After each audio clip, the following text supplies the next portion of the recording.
ഇന്നത്തെ ദിവസം വെറും ശനിയല്ല കേട്ടോ, കോഴിക്കട്ട ശനി എന്നാണ് ക്രിസ്ത്യാനികൾക്ക് പൊതുവെ അറിയപ്പെടുന്നത്. എന്തല്ലപ്പാ ഇതേതാ കോഴിക്കട്ട ശനി?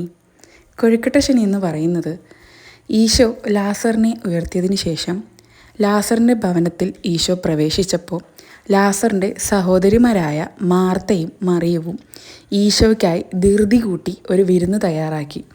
പലതരം മധുരപലഹാരങ്ങൾ ഉള്ളൊരു വിരുന്നായിരുന്നു അത്. അപ്പോൾ അരിമാവും ശർക്കരയും തേങ്ങയും കൊണ്ട് ഇതുപോലൊരു കൊഴുക്കട്ടയാണ് ഈശോയ്ക്ക് വിരുന്നിനായി അവർ നൽകിയത്.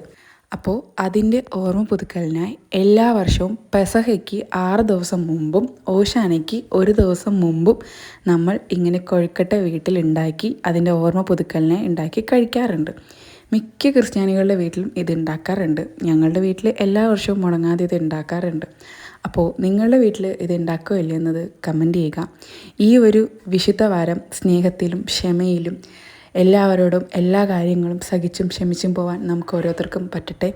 എല്ലാവിധ പ്രാർത്ഥനകളും ഓരോരുത്തർക്കും നേരുന്നു.